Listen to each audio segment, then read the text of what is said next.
Para los que toman nota, el mensaje de hoy se llama Cristianópolis. ¿Cristianópolis? Sí, así se llama. La ciudad cristiana. Hermanos, hay un proyecto espectacular que todos los cristianos están esperando. Cristianópolis se llama el proyecto. La ciudad cristiana. Todo es cristiano. Todo es cristiano. La tienda es cristiana. La universidad es cristiana. El colegio es cristiano. Los vecinos son cristianos.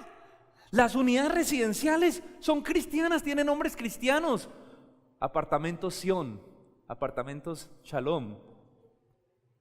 La ferretería es cristiana. La peluquería Nazareo. Peluquería y barbería Nazareo. La tienda es cristiana, todo es cristiano. Es más, lo que usted compra en la tienda es producido por empresas cristianas. Usted ya no va a encontrar papel higiénico familia, sino por ejemplo papel higiénico hojas del Edén. Es maravilloso Cristianópolis, es un lugar perfecto. Ya no va a encontrar arroz Flor Huila, ni Roa, no, ahorita es arroz El Maná. O sea, eso es una cosa espectacular. Cristianópolis, hermano, abre sus puertas para que todos los cristianos del mundo nos vayamos a vivir a esta ciudad maravillosa. ¿Cómo le parece? ¿Cuántos están dispuestos a comprar un proyecto de vivienda en Cristianópolis? Ay, ese es el sueño de muchos cristianos. Ay, yo quiero vivir en un lugar donde todo sea cristiano, donde no tenga problemas, donde no tenga gente con la que tenga conflictos, donde al que yo le fíe me pague, donde todo sea un mundo ideal, un mundo ideal. Sí, eso. Bueno, ¿será esto un concepto bíblico? Porque muchos cristianos están anhelando eso. ¿Será esto lo que el Señor nos ha mandado? A que construyamos una Cristianópolis y nos metamos todos dentro de ese salero allí. Saben que mucha gente tiene este concepto, y es que eso proviene a veces de unas interpretaciones equivocadas de ciertos textos. Esas ideas, hermano, son ideas que uno decía, bueno, hasta chévere, pero no. Porque hay gente que en su afán de que todo sea cristiano, cuando se convierte al cristianismo, quiere huir del mundo, quiere salir, quiere escapar, hacer como un escapismo, quiere escapar del mundo. Pero ¿a qué realmente nos ha mandado el Señor? Hay un texto maravilloso en la Escritura, pero que a veces es muy mal interpretado, donde nacen estos conceptos equivocados de la Cristianópolis. Y ese texto es 1 de Juan, capítulo 2, versículo del 15 al 17. Hay que entenderlo bien. A veces una mala interpretación de este texto nos puede generar muchos problemas y nos puede llevar a una teología muy equivocada que genere una ruptura en las relaciones personales. Y es bien delicado. Miren lo que dice la palabra de Dios.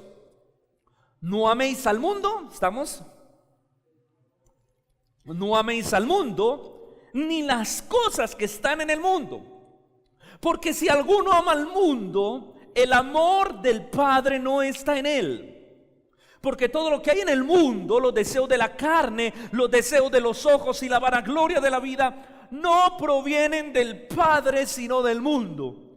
Y el mundo pasa y sus deseos, pero el que hace la voluntad de Dios permanece para siempre. Y el texto es muy claro cuando nos dice, no améis ¿qué? Al mundo, ni las cosas que están en el mundo. Y dice, porque si alguno ama al mundo, es sencillamente porque el amor del Padre no está en él. Ahora, muchos interpretan este texto del mundo como la gente. Tenemos que alejarnos entonces. Sí, tenemos que alejarnos de las personas, alejarnos de la gente, alejarnos del mundo, porque no puedo entrar en contacto, porque pierdo mi santidad, porque pierdo la unción del Espíritu, y tenemos que escapar del mundo, porque no hay que amar al mundo ni las cosas del mundo. Entonces es muy delicado estas interpretaciones, porque en una lectura legalista del texto, recuerden que estamos en una serie de Marcos, ¿verdad? Yo hoy voy a parar un poquito la serie para tratar de amarrar varias enseñanzas que hemos estado trabajando y tratar de consolidarlas y que queden muy claras en nuestra mente. Pero uno de los problemas del legalismo es que nos lleva a ver estos textos y a generar una ruptura en las relaciones y apartarnos de las personas. Hay gente que, por ejemplo, cuando lee este texto llega a las siguientes conclusiones. Entonces dice, no hay que amar al mundo ni las cosas que están en el mundo, porque si alguno ama al mundo, el amor del Padre no está en él. Entonces yo ya no tengo amigos mundanos. Yo ya no tengo amigos mundanos, yo no comparto con gente que no ama a Dios. Mi círculo alrededor es solo gente cristiana, porque yo vivo en un ambiente de santidad. He construido mi cristianópolis. Mire, una mala interpretación del texto nos puede llevar a aislarnos de las personas que no conocen a Cristo. Y uno de los grandes errores que cometemos todos los creyentes es que a medida que avanzamos en la vida cristiana, en lugar de ampliar nuestro círculo de influencia o nuestro campo misionero hacia gente inconversa, lo cerramos. Entonces con el tiempo vamos perdiendo las relaciones que no son creyentes, o la gente que es inconversa la vamos sacando de nuestras relaciones. Entonces uno dice como pastor, vamos a hacer un culto de evangelismo, hermano, traiga a sus invitados. Pastor, ¿y yo a quién llevo? Yo no conozco a nadie. Yo no conozco a nadie. Todos mis amigos son cristianos, son de la iglesia. Y bueno, qué rico que puedas tener un buen círculo de amigos creyentes. Pero hermano, el cristiano necesita esforzarse por construir relaciones con la gente inconversa, porque es a través de esas relaciones que usted puede compartir el evangelio. Ahí tenemos un desafío, hay que hacer amigos. No sé, hay que hacer amigo del de la tienda, hay que hacerse amigo del de la ferretería, del de la panadería, así no se llame panadería El Maná, pero hay que ser amigo del de la panadería. Hay que ser amigo del que pasa más amorra en champú, de ese. Cómprale un champú, póngase a charlar con él. Pero los creyentes cometemos el error. Yo recuerdo cuando yo me convertí, yo creo que ya lo conté al Señor, mi peor error fue que yo cuando llegué de ese retiro tan tocado por el Señor, realmente muy tocado, libre por el poder de la palabra de Dios y el poder del Espíritu Santo, yo cogí a todos mis amigos con los que compartía desde sexto, imagínense, estaba en 11, sexto, séptimo, octavo, noveno, 5 años compartiendo con ellos. Lo que pasa es que con ellos era que nos íbamos a rumbear y nos íbamos a tomar. Entonces, cuando yo llegué de mi retiro, los sentí a todos cuando vinieron a invitarme a tomar y les dije, hasta aquí ustedes son mis amigos, así les dije, porque ustedes son un instrumento del diablo para mi vida. No me volvieron a hablar. ¿Quién le vuelve a hablar a alguien que le dice demonio a uno? Pero ese fue uno de mis graves errores. Yo sé que al principio debía restringir y poner ciertos límites y no salir ya con ellos a tomar y a todo lo que hacíamos antes, porque mi vida había cambiado, porque había nacido de nuevo. Pero mi error fue perder esas relaciones y recuperarlas es muy complicado con el tiempo.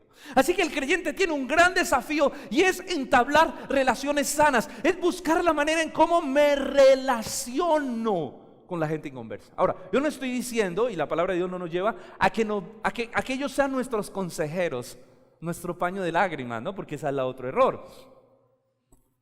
Usted tiene que tener un círculo de amigos cristianos que conozcan la palabra, que son sus consejeros, que son sus amigos, que son los que oran, que son los que ayunan, a los que usted les cuenta sus problemas.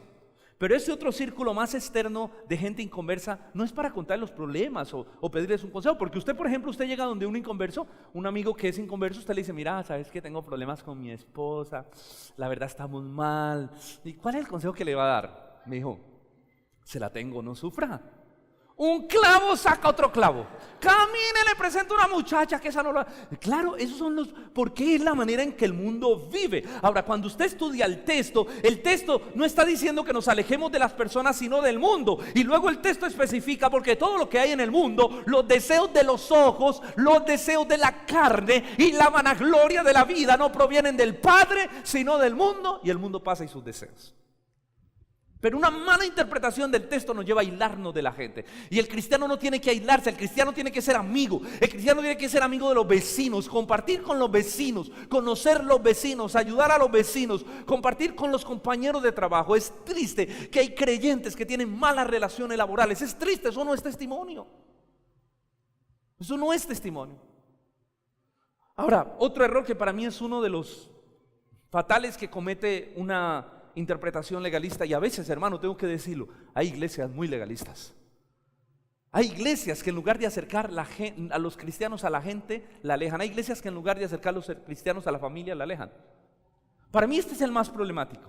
Hay gente que llega a la conclusión, o hay gente que enseña, yo ya no asisto a reuniones familiares o laborales, porque allá toman y escuchan música del mundo, y yo no voy a eso. Yo ya nada que ver con mi familia, porque mi familia no quiere saber nada de Dios.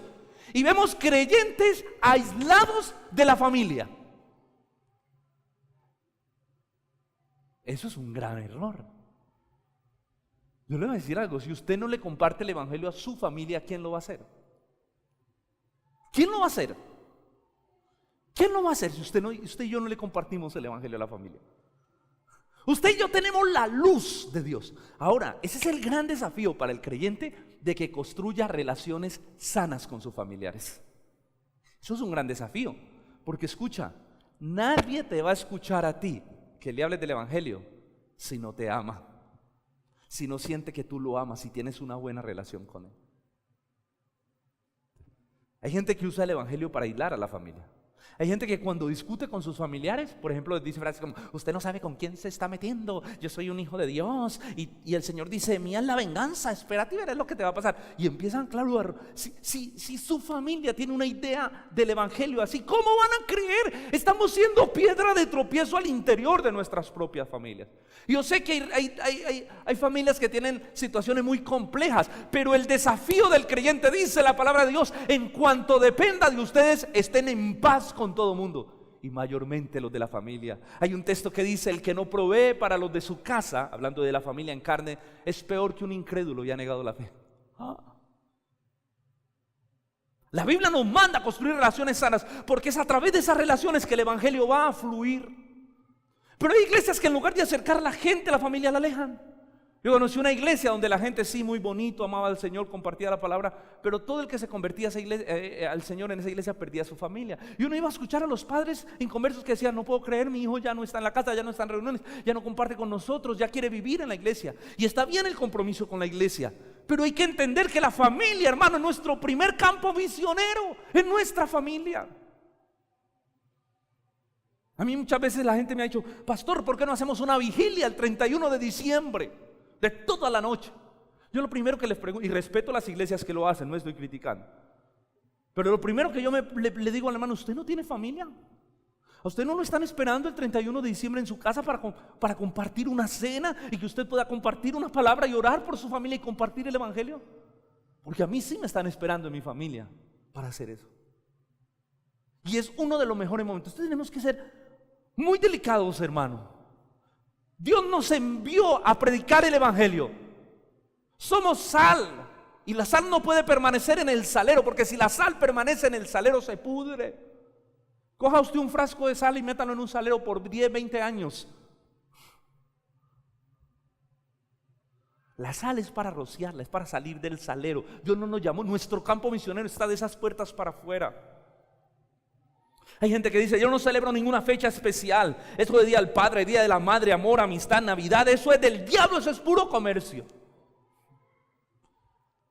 Y a veces hemos crecido con esas enseñanzas distorsionadas de la palabra de Dios. Hay gente que tiene una idea muy distorsionada, no tienen fundamento bíblico. Cuando uno les pregunta: ¿y por qué? No, pues yo no sé, una vez escuché a un pastor predicar de eso. ¿Recuerdan que yo una vez les dije que hay gente que, por ejemplo, yo recuerdo una vez alguien de otra iglesia me dijo: las luces son del diablo, no sé por qué tienen esas 4 luces acá, eso es del diablo, eso es del diablo, eso es mundano, eso es secular. Entonces lo primero que yo le dije: bueno, ok, te entiendo, pero dime por qué es del diablo. Argumentame bíblicamente y de una manera lógica que yo pueda entender que eso es pecaminoso. Me dijo: no, es que mira, las luces cuando prenden y apagan atraen a los demonios. ¿Serio? ¿Usted ya lo vio? No, pero es que un pastor me enseñó eso. ¿Ven ustedes la argumentación? Es que eso es del mundo, eso lo usan también en las discotecas. Pues hermano, entonces, déjeme decirle algo. Esa silla donde usted está sentado, también la usan en la discoteca. Entonces, quiten las sillas porque también son del mundo, son cosas del mundo. Pero no nos podemos sentar en el piso, porque le tengo una noticia. El piso, de este piso, también usan en las discotecas. ¿Qué cosa? Entonces no usemos micrófonos, porque esos micrófonos también usan en las discotecas. ¿Cuál es la diferencia? Que lo que hay aquí lo hemos consagrado para el culto al Señor. Las cosas que están en el mundo, el texto explica cuáles son las cosas del mundo: los deseos de la carne, los deseos de los ojos y la vanagloria de la vida. Normalmente una persona que se ha dedicado a una religiosidad, a un legalismo tan externo, su vida es pecaminosa, porque descuida lo más profundo del corazón, como los fariseos. Por fuera muy bonitos, una apariencia de piedad, pero por dentro, Jesús dijo, están llenos de inmundicia, porque hay malos deseos, malos pensamientos. Yo he visto gente así, hermano, tan afectada por una doctrina legalista. Yo recuerdo que yo conocí, de otra iglesia, gente que usted nunca ha visto. Niñas, hermano, que, les decían su falda larga, sin maquillaje, su pelo largo, ese esquema religioso, así pues, rayado. Y claro, tú la veías y tú decías, uy, qué apariencia de piedad, pero solo apariencia. Porque vea, a los 9 meses, con vestido largo y todo.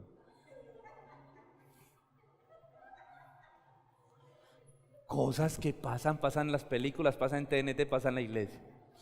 Porque el legalismo tiene la capacidad de hacer sentir a una persona santa cuando no lo es.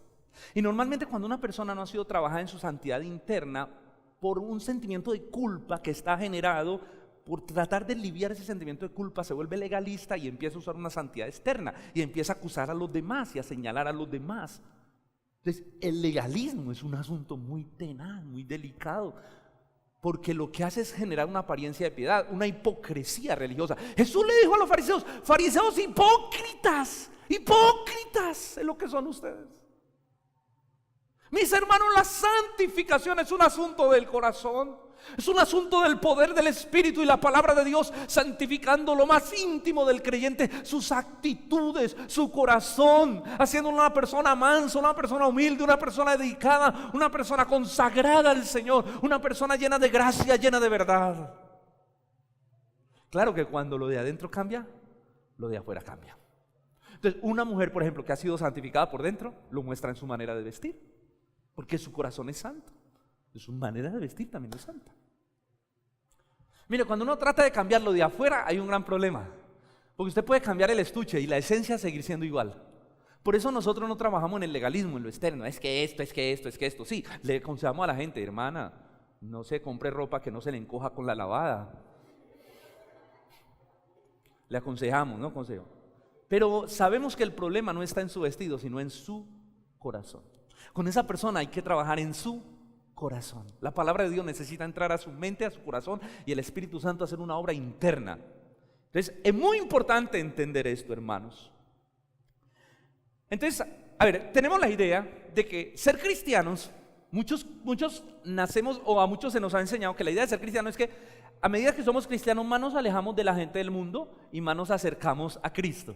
Es decir, que para santificarnos necesitamos dejar a la gente del mundo y acercarnos a Cristo. Esa es la idea que tenían los fariseos. Recuerda que lo estaba explicando, la palabra fariseo significa separatista. Ellos se separaban de la gente para que no se les fuera la unción del Espíritu, para no. Entonces ellos vivían como aislados de todo el mundo. Eran un grupo de élite solo entre ellos, los santos, el grupo de santos, el grupo selecto de santos que ni siquiera se atrevían a tocar ni a compartir.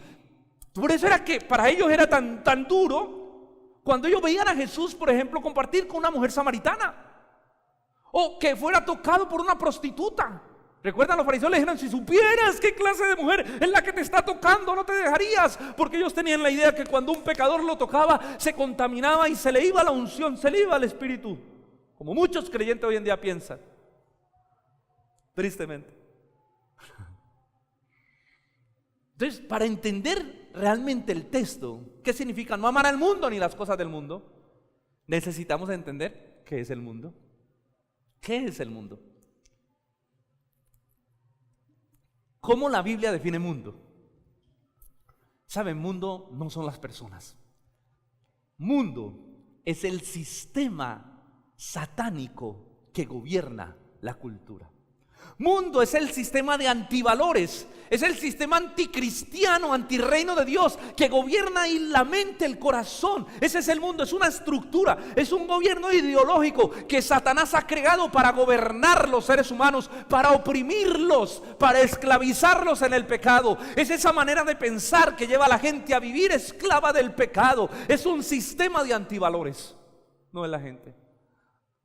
La gente es esclava del mundo. La gente es esclava del sistema por su ignorancia de la verdad. Por eso Jesús dijo: y conoceréis la verdad, y la verdad os hará libres. Mire, porque todo lo que hay en el mundo, los deseos de los ojos, los deseos de la carne y la vanagloria de la vida. Entonces podemos decir, hermano, que mundo, esa manera, esa filosofía creada por Satanás, ese gobierno de Satanás a través de antivalores, por ejemplo, como el egocentrismo que gobierna el corazón humano, el egocentrismo. El ego que gobierna el corazón humano. Eso que todo yo, primero yo, segundo yo, tercero yo, y vivo para mí, y la vida gira en torno a mí. Eso es un sistema satánico. Por eso la Biblia dice que aquel que está en Cristo, nueva criatura es, y ya no vivimos para ser servidos, sino para servir, porque es mejor dar que recibir, dijo Jesús. Y nos dio ejemplo. Ya la vida del creyente no está centrada en él, sino en la gloria de Dios y en el servicio al prójimo. Recuerda los dos primeros mandamientos: amarás al Señor tu Dios con todo tu corazón, con toda tu mente, con toda tu alma y con todas tus fuerzas. Y el segundo es semejante: ama al prójimo como a ti mismo. Ya el creyente vive para otros, no para sí mismo.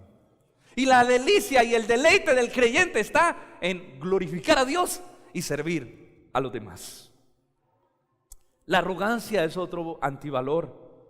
La inmoralidad, por ejemplo, la inmoralidad, los deseos de la carne, la avaricia, la vanagloria de la vida. ¿Ven ustedes? ¿A qué se refiere la Biblia cuando habla de mundo? Es un sistema de antivalores.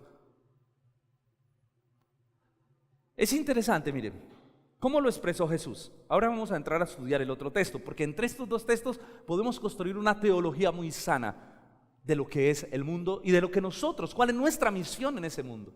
Por favor, vaya conmigo a Juan capítulo 17. Juan capítulo 17. Juan 17 ahora.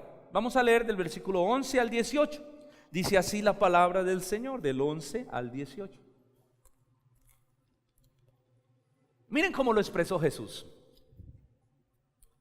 Juan 17, del 11 al 18. Vamos a irlo leyendo y estudiando. Está orando Jesús por sus discípulos.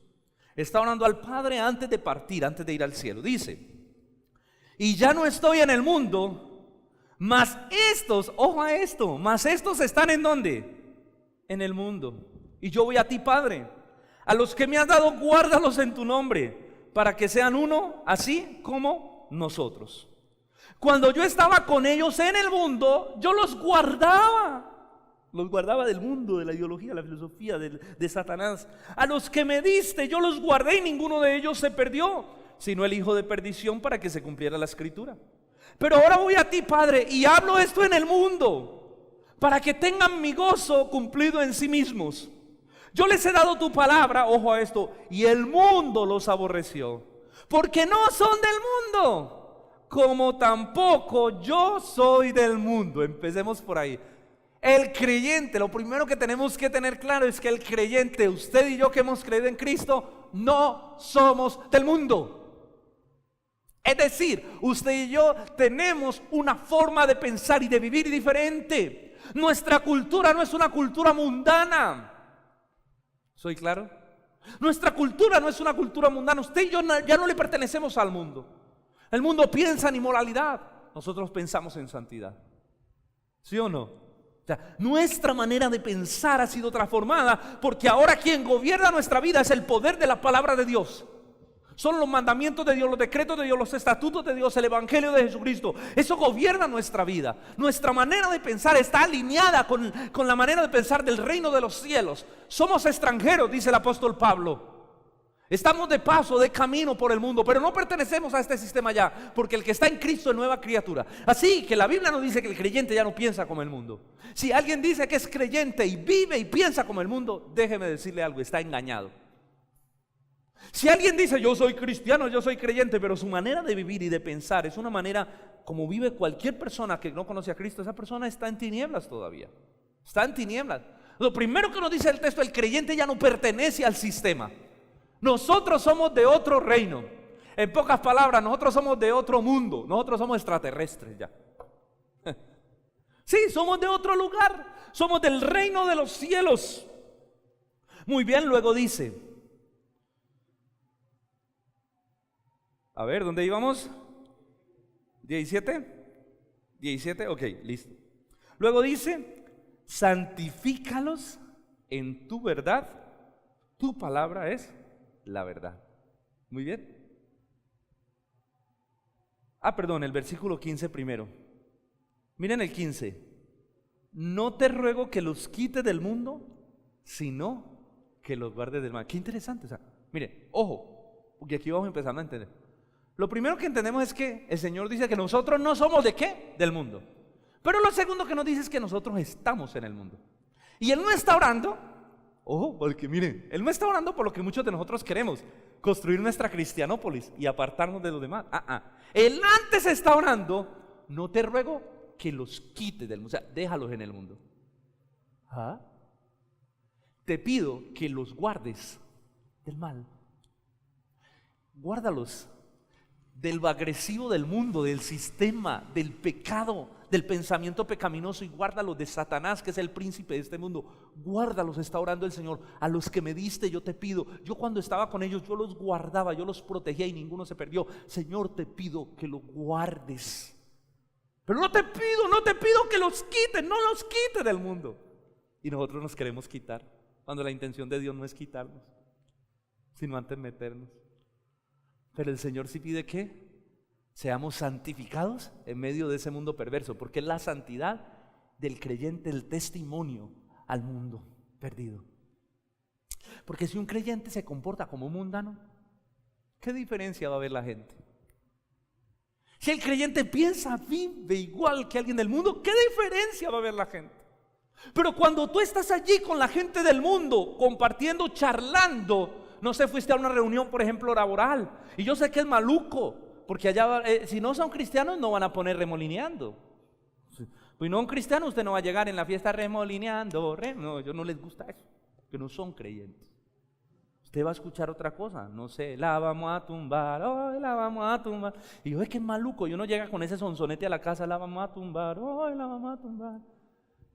Pero que en medio de ese ambiente donde usted está, si usted vive igual que ellos no van a ver ninguna diferencia. Es más, lo van a acusar y van a decir, miren el cristiano.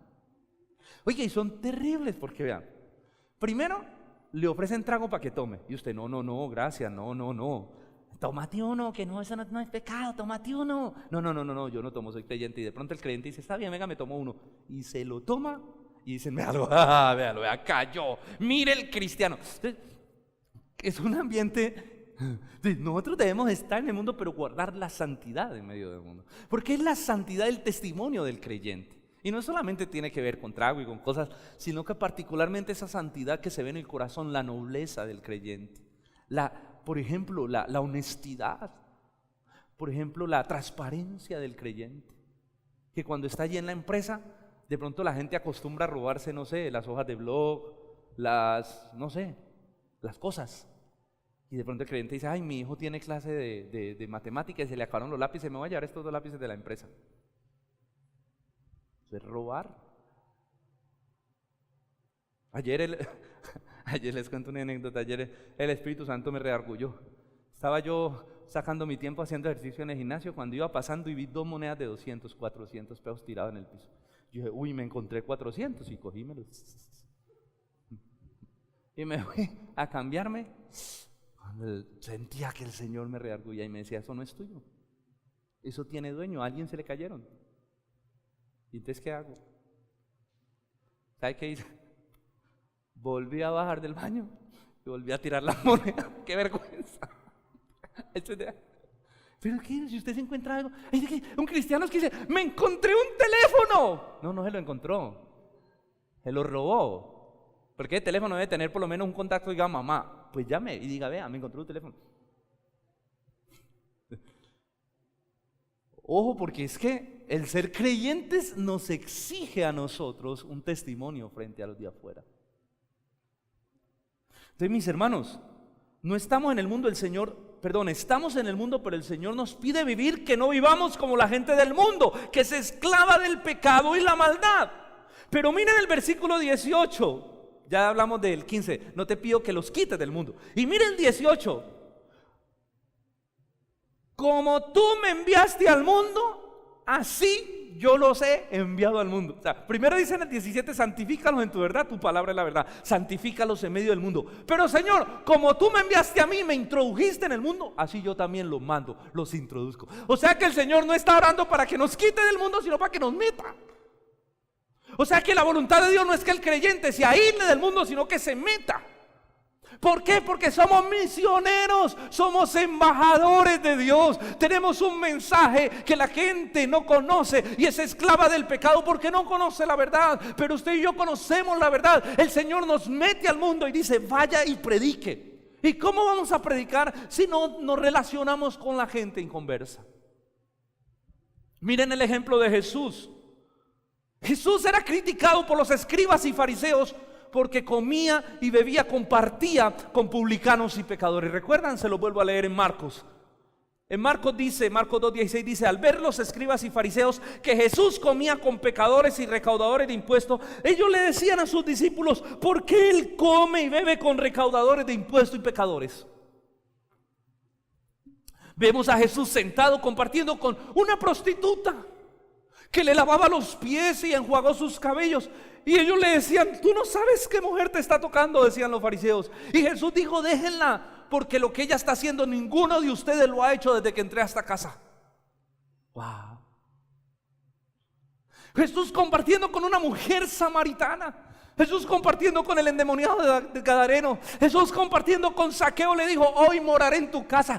¿Qué? Decían los fariseos, ¿cómo va a morar este hombre que dice que es enviado de Dios en la casa de un publicano, pecador, inmundo?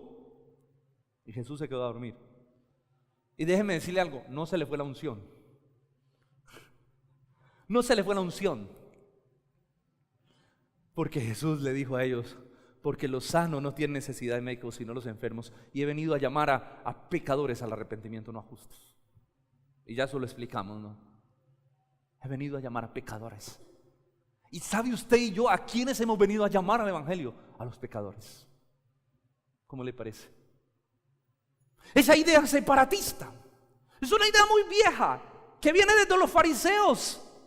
Una ideología, una teología legalista produce fariseos dentro de la iglesia. La idea separatista de las personas es un producto del legalismo. Ahora, con sabiduría, el creyente debe saber en qué ambiente puede estar y en qué ambiente no. Porque, por ejemplo, si una persona era alcohólica y salió del alcohol, pero ustedes saben que tanto la droga como el alcohol, como muchos vicios, generan una lucha interna todavía en muchos creyentes. Hay creyentes que vienen del vicio y que no pueden pasar por algún lugar donde huela marihuana porque eso les hace recordar y los tienta. Igual que el que era tomatrago. Entonces el creyente con sabiduría debe mirar en qué ambientes tiene la fortaleza y en qué ambientes no. Si usted ve que hay un ambiente donde usted dice, yo no puedo estar aquí, es mejor que salga. Pero debemos pedirle fortaleza al Señor para que podamos vivir en santidad en medio de esos ambientes. Pero con sabiduría podemos tomar medidas, también tomar medidas.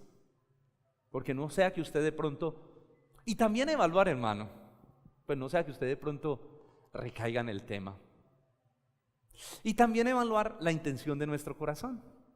Porque si usted dice, no, yo voy a ir a esta fiesta familiar, pero si usted va porque a usted le gusta todavía el chirrinchi,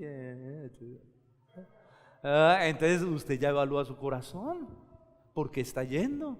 ¿Por qué va a ir a esa reunión de la empresa? ¿Por qué va a ir? Sí, si ya su actitud es pecaminosa, absténgase. Pero si en su corazón usted sabe que va a estar allí para hacer sal y luz, hay que ir. Hay que estar. Porque si nosotros no hablamos, ¿quién va a hablar? Si nosotros no hablamos, ¿quién va a hablar? Y la gente a veces tiene una idea tan aburrida del evangelio.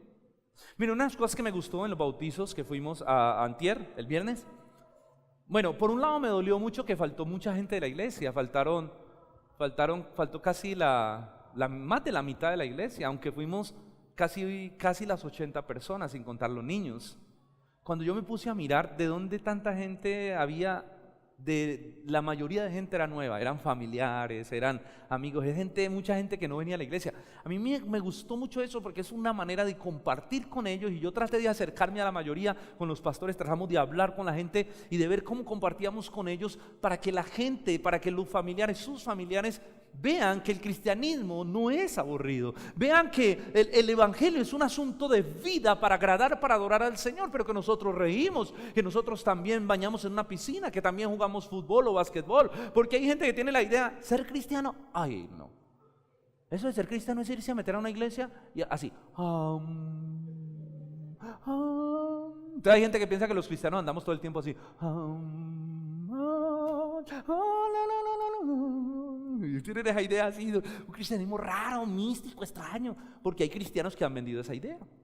Por ahí leí un artículo, porque decía, hay cosas raras y cosas que son desorbitadas, que agreden el pensamiento humano.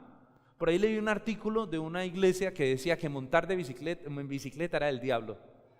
Yo decía, pero ¿cómo así? Cuando lo leí, que porque eso le robaba la virginidad a las personas. Más la persona que escribió que vio eso. Es que hay cosas raras, hermano.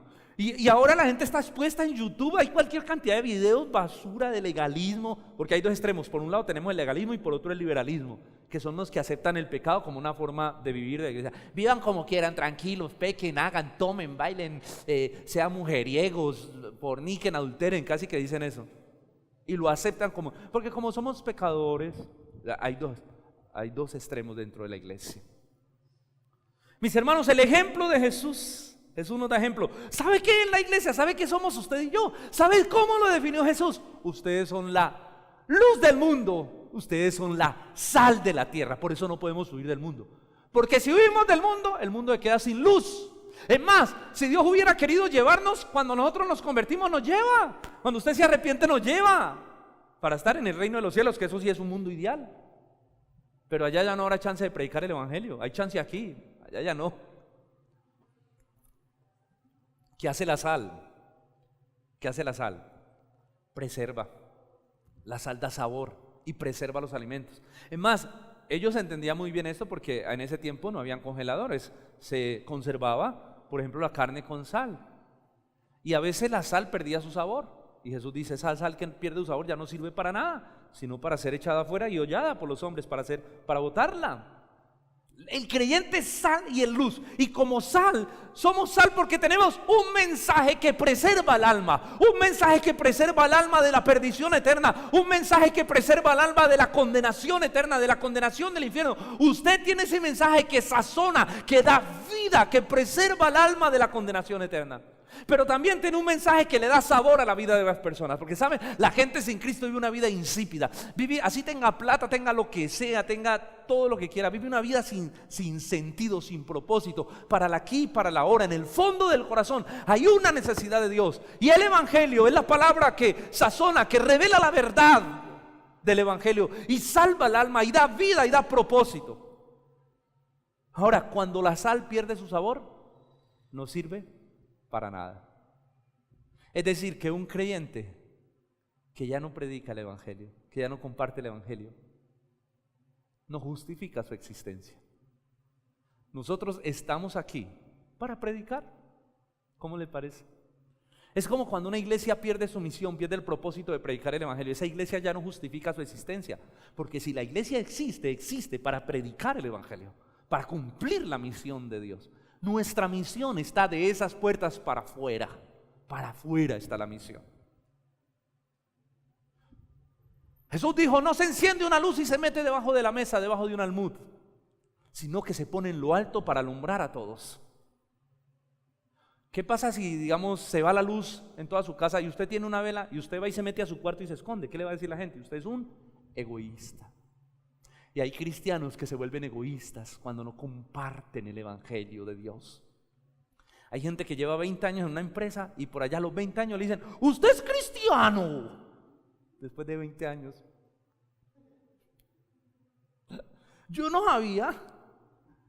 Yo no estoy diciendo que usted de que llegue se presente como cristiano. Hola, muy buenas, mi nombre es Edwin Zulaga, soy cristiano evangélico, asisto a una iglesia. No, presente normal. Pero a medida que uno entabla relaciones con la gente se tiene que dar cuenta que en usted hay un sabor diferente. Si la gente no siente un sabor diferente en usted, es porque su sal se vinagró, perdió el sabor. La gente tiene que ver la luz en usted, en mi vida, porque somos sal y somos luz. Y como sal y luz somos responsables de alumbrar, de compartir la verdad, de dar vida, de dar luz con la palabra de Dios a la gente, de compartir el evangelio. Hermano, le voy a decir una cosa, esa es nuestra misión. Gente que quisiéramos culto lunes, martes, miércoles, jueves, viernes, sábado, domingo y lunes festivo rematamos con ayuno y oración. No, qué rico poder tener tiempos para congregarnos, para nutrirnos, para crecer, para ser edificados. Pero si nosotros nos metemos aquí en el salero, ¿quién va y sale afuera? ¿Quién va y comparte afuera? ¿Quién va a ganar a su familia? ¿Quién va a ganar a sus vecinos? Si no es usted. Tenemos que congregarnos, tenemos que buscar del Señor, tenemos que prepararnos, tenemos que discipularnos, tenemos que crecer, porque tenemos una tarea grande, una responsabilidad muy grande: ir y hacer discípulos a todas las naciones. El Señor no nos llamó a una iglesia para engordarnos solamente, engordarnos ahí recibiendo prédicas y alabanza y ahí. Reciba y dé. Y comparta. Mucha gente se pierde el gozo de compartir el evangelio. Mucha gente, mucho cristiano pierde sentido, pierde el sabor. El cristianismo se le vuelve un chicle masticado porque no está hablando de Cristo, no está experimentando el gozo de que alguien se convierta. Porque dice la Biblia que cuando un pecador se convierte, hay gozo en los cielos. Y usted experimenta ese gozo en su corazón. Porque no solo hay gozo en los cielos, sino gozo en la tierra, gozo en el corazón de aquel que compartió el evangelio, de ver ese fruto, esa alma que llega a Cristo. Mi hermano, el Cristianópolis, la ciudad cristiana, eso no es bíblico. Nos espera un reino inmarcesible, inmaculado, en el reino de los cielos, donde no habrá más pecado, ni llanto, ni clamor, ni dolor. Las primeras cosas, las cosas viejas pasaron, donde no entrará pecado, donde nadie que no conozca al Señor entrará. Eso nos espera allá en la eternidad. Nos está esperando un reino poderoso y glorioso, donde todo será cristiano y maravilloso, sin pecado. Pero mientras estemos aquí, nuestra tarea es ir al mundo, es ser misioneros en el mundo, es compartir el evangelio. Yo termino con estas conclusiones. En primer lugar, hermano, tenemos que aprender a estar cerca de la gente, pero lejos del pecado. ¿Cómo puedo manejar esto? ¿Cómo puedo estar en el mundo sin ser del mundo? Sencillo, esté cerca de la gente, pero lejos del pecado. Tenemos que aprender a ser gente llena de gracia y de verdad para poder compartir el evangelio. Tenemos que ir al mundo, no huir de él. Tenemos que ir, no huir de él. Jesús no nos dijo, huyan del mundo, no dijo, vayan por todo el mundo y prediquen el evangelio. No somos soldados esperando un rescate. Ay, Señor, ¿cuándo vienes? ¿Ya vienes o qué? ¿Cuándo sonará la trompeta final? Que aparezcas. Ya no aguanto, estoy que salgo de este mundo. No somos soldados esperando un rescate. Somos guerreros de Dios, misioneros en medio de un mundo que está muriendo y que es esclavo del pecado. Y un día aparecerá el Señor y vendrá por su pueblo. Pero le tengo una buena noticia: todavía hay tiempo de predicar. Todavía su familia se puede salvar. Todavía hay tiempo de restaurar las relaciones familiares y predicar el evangelio. Todavía hay tiempo de hablarle de evangelio a los vecinos, a los compañeros de trabajo de la universidad. Aún hay tiempo hasta que suene esa trompeta o hasta que usted parta de este lugar. Todavía tiene tiempo. Tenemos que influenciar el mundo sin ser influenciados por él. Tenemos que ser sal, influenciar el mundo sin ser influenciados por él. Tenemos que compartir con la gente del mundo, pero sin perder la santidad.